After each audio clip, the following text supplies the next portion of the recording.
I'm Bobby Becerra, and I want to share a little bit about my story of how I overcame my experience of childhood abuse. So I grew up in LA, grew up with my brother, who's just a year older than me. Dad wasn't in the picture, so it was us and mom. We lived in poverty. Mom struggled with depression, with alcoholism. We were always around really abusive personalities. My mom would go through cycles of drinking. She'd start dating, and someone would come home and would physically abuse her or sexually abuse me. My mom was a perfect example of how to talk to your kids about the scary things. If anyone ever touches you, say something. It was never denied. It was always just that I misunderstood. When my mom's boyfriend had his friends come over and I would start crying because that one friend always took me to the corner and would do things that I didn't know how to talk about. Every time he's here, his hands are in my underwear. But my mother would explain, he's a nice guy,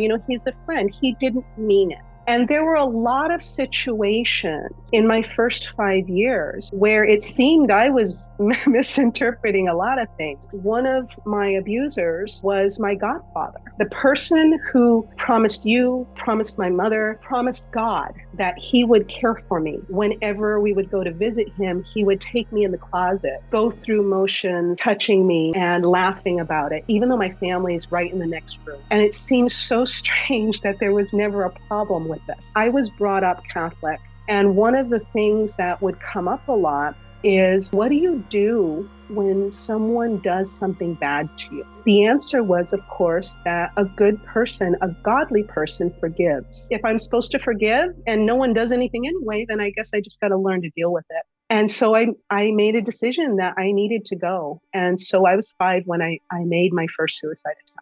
I just took them and I went to bed and I said, okay, I'm just not going to wake up. And I said a prayer for God to take care of my brother. Well, when it didn't work, I actually woke up in the middle of the night, vomiting and incredibly sick. So my mom was up and trying to take care. We never talked about what happened. I was so angry. My prayer to God the next morning was, I can't do this. You need to show me that there's possibility of something else, or I'm going to do it again. And there was a time where we went through another cycle. She brought someone home, and my brother and I are in the bedroom, and we're hearing stuff in the main room. Things are getting tossed around, and mom's yelling and all of this. We hear that someone left. I went up to my mom. This was the first time I saw her what I call in a broken space. She was not okay. And I asked her, Mom, why do we keep living like this? She kind of, tried to pull herself together. And her very direct answer to me was, because that's just the way it is. But as a 5-year-old girl, what I heard was no way out. I'm actively trying to learn a lesson here, and I don't understand it. And I love my mom, and I don't agree. The next person that came into my life, to this day, I consider him possibly the greatest influence in my life. My mom had a friend that said, hey, I've got this guy, an old blind guy, who's looking for some help. I swear to you, I felt him before I saw him. I don't know how to say it. I suddenly feel relief. Well, the way life happened, we ended up moving in with him. He saw me through my 6th birthday. This was the first time I saw my mom sober. And we were with this person that gave me a space to be okay, even when I couldn't figure out how to imagine a life outside of the darkness. And let me know that it's reasonable that I am angry. He never denied anything that happened. And he died somewhere in the holiday season. And I remember mom, coming and saying, to me and my brother, go and pray. But I remember I didn't have a prayer to say, God, please don't take him. My prayer was a prayer of gratitude that, thank you. There's proof that something else is possible. And to this day, I still go back to that when I need to remind myself of what hope feels like. I'm 6 years old. I'm trying to clear my head and I'm trying to say, well, maybe mom didn't know. Maybe the reason we kept going to the bad stuff was because she didn't know either. I was disappointed, but not exactly surprised that the day came, we have a knock on the door. This was an old friend of hers who had just been released from prison for a sexual assault charge. And of course, we opened the door and invite him right in. And with all the people that were dangerous and inappropriate, and there were only two that I consider dangerous on another level. And this person was one of them. And of course, he ends up coming in and they end up getting married. This was my mom's one true life love. When he first started approaching me, he would call me in the bedroom after he had sex with my mom and start asking me questions like, do you want to know what your mom did to make me feel good? And I'm like, no. My one way of holding my sense of pride is I will not cry. I will not bow my head. I will look directly in his eyes and I'll wait until this is over and I will walk out. One day when he called me in and he asked me if I wanted to touch him or if I wanted to see him, and I said no. What he did was he said, I bet your brother would. I feel myself trembling. I'm telling myself, don't cry, don't cry, don't cry, don't cry. Keep your head up, keep looking at him. And I got out of that one and I understood that there was no way I was going to win. So the next time he called me in, I did not keep my head up and I did not look in his eyes. I bowed my head and I did what I was told. So we had a new agreement. I go along and he never brings up my brother again. So we went along with this for a while. He started kind of openly sharing things with his friends. I come out of the room and I go into one of these days he's having with some of his friends, and he's talking about watching me sleep when I'm nude. My mom, who's in the kitchen, interrupts and says, stop, she's coming out. I didn't know that mom knew. I had to understand that mom was not ignorant. I understood that I couldn't look to my mom for safety in the ways I hoped I could. We started seeing things that were happening to me. I would get sick a lot. And then I started having these spells. If I had something in my hand, I might scribble or go into this stabbing motion, or I would wet myself. I would find myself outside. I didn't know how I got outside, just things. And it was in Ventura. I'm 8 years old. I'm in 3rd grade. And I was diagnosed with epilepsy. As an adult and through my own therapy, I understand that that was most likely a misdiagnosis. Some of the things that were happening, we would call seizure-like events, they couldn't be absolute that it was epilepsy. And now the things that we understand as a result of trauma, some of these things are most likely related to that. And I think I'm around 11 at this time. And I was in an adult relationship. And I think we now all understand that there's no such thing as an 11-year-old girl in an adult relationship. It was somewhere around this time where we moved from sexual abuse to physical. It's like a cheap horror movie. I'm literally in a basement space. I remember the guy that I was with, him actually telling me, you know what's going to happen? Of course I know what's going to happen. And so he ends up attacking me. I end up on my back and he's over me, and I watch him pull his fist back. And just before he's about to hit me, I call out, don't hit my face, it'll bruise. I don't say, please don't hit me. I don't negotiate. I follow the rules that I know. Don't let it show. And that was my first time being physically hit. And then in that relationship, it continued. My mom is now moving downtown with her boyfriend. And she's telling me at this age, again, 10 or 11, that I have to make a decision about where I'm going to be. I come to a place where I leave the adult relationship and I decide it's time to go downtown, because then at least I'm going to just deal with mom. We're with her and her boyfriend, and there's a lot of violence. They both drink almost every day. We finally saw this last boyfriend get arrested. My mom would go through the same cycles. Now we're at a point, the guys are just openly coming on to me. And my mom's at this point where, well, you know, she's old enough to make a decision. Bobby's always been mature. Then somewhere around that time, right around 13, the person I left that I was in an adult relationship with, his mother came to talk to my mom and explained that her son is just broken without me and that he's not going to be okay if I don't come back. My mom told me, it's up to you, right? But I understood by this point that my decision isn't whether or not I go back. My decision is whether or not my mom will want to talk to me. The times I was trying to get away from it, my mom didn't like me very much. My mom wouldn't talk to me. Whenever I was in abuse, my mom could identify with it. And so she would give me strategies of how to be the kind of woman who wouldn't make him hit me. But whenever I was trying to do something else, she literally, she would have moments she just wouldn't talk to me. I feel like I kept trying to fight for my mom. And one of her boyfriends, of course, started approaching me. And my mom actually expressed to me how disappointed she was that I made him approach me. And the truth is, my mom always blamed me for her marriage not working. She explained to me when I was 8, even if I didn't mean to do it, there's something that some women have that make men hurt them. And she explained to me that I was one of those women that had it. And I had to make a decision that I was either going to learn to be a respectful woman and not take other women's men, or I was going to be a.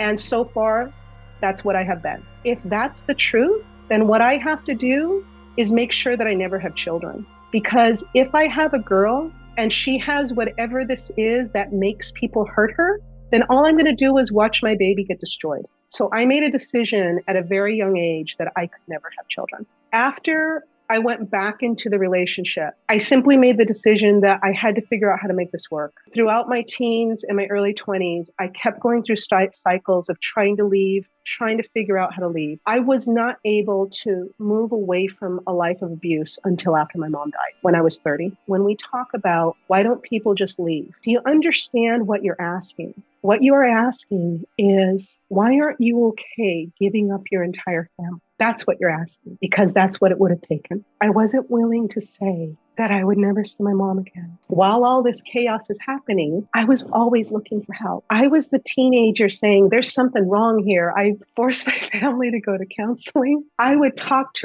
literally talk to random strangers when I was very young. I would ask what they thought about men hitting women. I was trying to understand something, because obviously this is the way the world's supposed to happen everywhere we go. I started writing a lot when I was young. In my early 20s, I was so fortunate to get an amazing therapist. And she worked with me from my early 20s up until after my mom died. It was my brother and I saying, hey, we got to figure this out. To this day, we're actually still working on healing together. In the middle of all this, in my 40s, I decided to write a book. To write something that answered this constant question, why didn't you leave? We're asking the wrong question at the wrong time. First off, when you're asking a woman, 20 years old, 30 years old, whatever, why not? Why didn't you do something different? Well, you know what? We need to start having that conversation when she's 4 or 5. When she starts imagining what life will be like when she becomes a woman, that's when we need to have that conversation. If we're having the conversation when she's gone through 20 years of learning how to live in abuse, we're too late.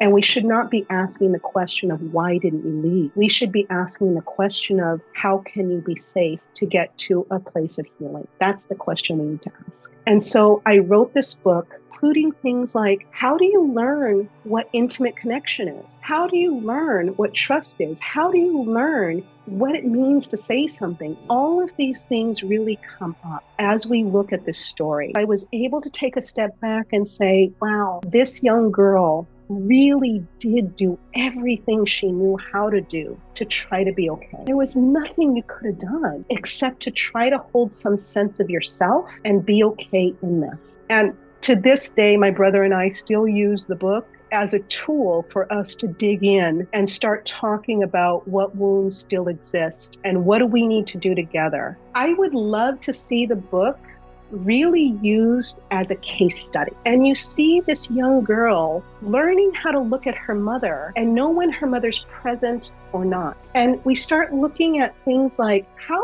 young are you when you start figuring out your strategies of how to be safe? The reason I share my story, I hope that my voice contribute something. Certainly to the person who may be experiencing something similar, all those thoughts you have, you're not crazy. This is normal for you to respond. You know, sometimes the world looks at us and says, that is just unreasonable, the way you're behaving or the way you're reacting. But I think that it's more honest and more compassionate to say, actually, it's quite reasonable that you are responding in a way that maybe not everybody understands because you're responding to traumatic events. This is also a story that really helps fuel discussion around recovery from addictive behaviors. You know, we learned a lot in the ACEs study. Some of the most common ways of dealing with excessive adverse experiences in childhood often result in obesity, suicidality, substance use, higher rates of heart disease and other ailments that come from some of these practices. What the ACEs study helped us learn is actually that might not be the problem. That might actually be the solution. Maybe the person who has